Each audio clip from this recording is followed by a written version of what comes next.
салом бонувони зебо. мо имрӯз бо шумо як куртаи оддӣ медӯзем бееватичка ва ин материал пур аз нигин аст.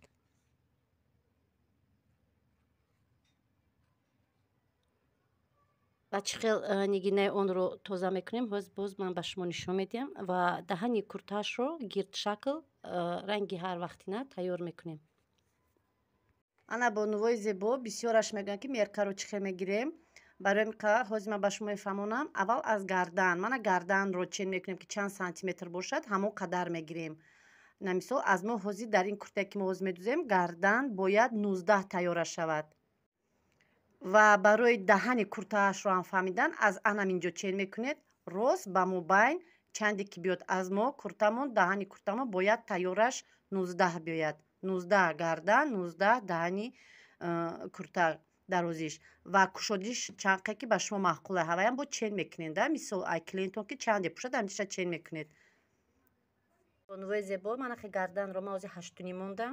8.5 17 мешад 1 сантиметр медӯзем 19 мешад ва даҳани куртаро ҳам ҳамхел мана 20 мондам. баъд аз болош бо камтар майда мекунем. инҷаашро ман манахел қариб 7 мондам 6.5 7 манахел ним кулула манахел каштам. акнун ҳамиро ҳамхел мебурему ва инҷоро 4-5 сантиметри монда ним кулула бо мебурем.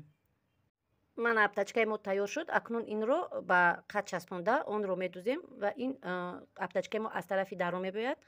дар ҳамаи наворҳо ҳаст. ман тарзи духтанашро ба навор намегирам ва чӣ хеле ки ҷойҳое ки нигинро барои тоза кардан ман ҳамун ҷаро нишон медиҳам ба шумо ки чӣ хел нигинро бояд тоза кунем.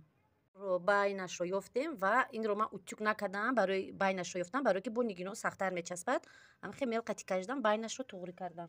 акнун мана инро ҳамхел монда ҳамхел як борга ба мел мекашам ҳаминҷаро ва инро мегирам ва мебинам ки куҷои бо нигинаш бисёре ҳамонҷоро тоза мекунем. манам хел болошро мекашем. ана акнун утюгро гарм карда ба болои анамин тараф 1 сантиметр мемонем. ин материали мо материали паплин нест. ин материали мо камтар шолк аст. барои ҳамин байнаш ба ягон матои дига мемонам барои начаспада гуфта намешавад ва байн ба часп иҷада агар утюгам расад ин нигино сахт шавад ҳеҷ гап нест мо инҷа мебурем.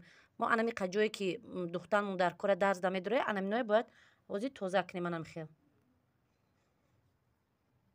боз мана бонувон як тарзе ки ман ҳамин хел тоза мекунам дар болои поча мегирам. ман хел корча қатӣ барое ки ҳозир утюг қатӣ нишон медиҳам дар инҷош чӣ хел бо утюг мегирему. ман бо корча тоза мекунам барои чи биёд клеёш мемонад намехоҳам ки клей монад. барои бо оста оста бо ҷои даркориро бо корча тарошида мегирам. як хел ҷош сахтай ҳамҷоро старата кунем ки корчаро мезанем ку материала набирен бо оста оста тоза карда меравем. ҷоҳое ки фақат ба шумо даркора ҳамонҷаро тоза мекунем. мана ин ҷое ки камтар сахт мебояд ман корчаро болотар қатиб мезанедтон.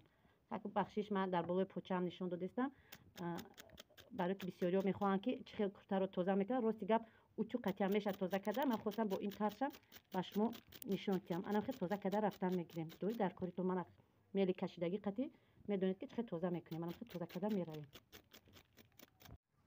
мана дидед бонуво бинед надорад тоза кардам корча қатӣ зада қасобӣ кардам карочи хел нест. ана ки чӣ хел утюг қатӣ тоза мекунем. ана ҳозир дар дарунаш шумо ба нишон медиҳам барои фаҳмо шавад ки баъд бо ду тарз гирифтан мумкин мешаду. помбалх бошад ҳатман бо дастатон оста оста чинетон кораш бисёр қин. ана паплина мешавад ки ба корча. мани хел атласҳо ҳастанд. ани шолк атлас аст. аниро метавонед ки бо утюг ва бо тарзе ки чӣ хеле ки ман қасобӣ нишон додам анами хеле мекунед бонувони зебо. ана утюгро ки мондем утюг ҷӯш мекунад гарм ки шуд мегирем. мана ба нӯги корча дастатон аста оста оста мегирем. анам хел мегирем.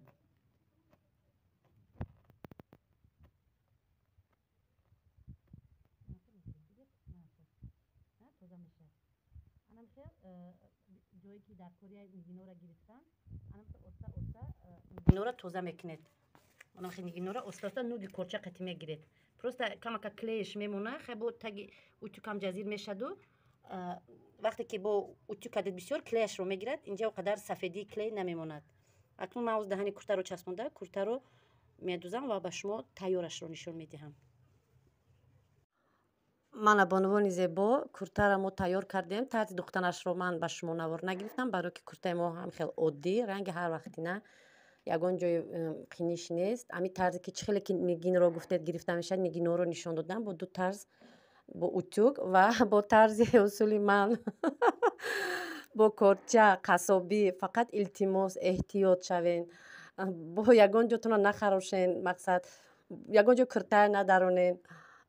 хавай тарзи барои ман осоне, ки мақсад ман вақте ки бо утюг агар инҷоро мегирифтам, ман паёи утюг мемонд, сахт мешуд. Вақти мошина заданда риштама меканд.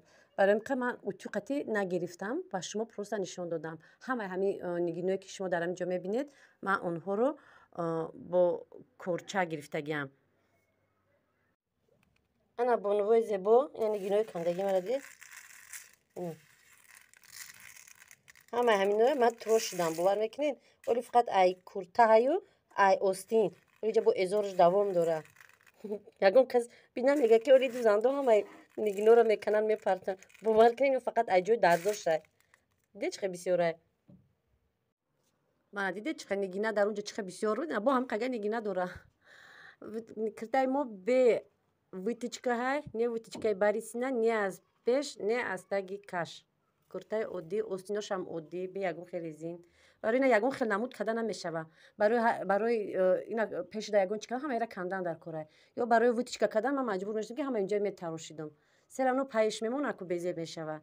барои ин камакак эҳтиёт шавед. Вақте ки шумо ҳам бо корча амали нигина каниро бо корча иҷро карданӣ бошед, фақат илтимос эҳтиёт бошеду ягон ҷотона бо нахроше, бо наканею, бо ягон ҷои куртаям ҷазир накунед, набуред. барои ҳамин ман бо ҳамин корча ҳамаро тоза кардагим. Ягон ҷоша бо чӣ нагирифтам, бо утюг, барои ки утюг вақте ки утюг қатӣ мегирӣ, клеиш мемона, духтан дар ман дағам метия, баъд риштая кандан мегира.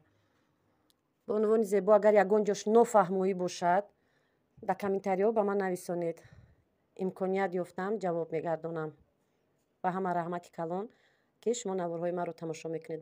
бонувони азиз, аз шумо ман миннатдор.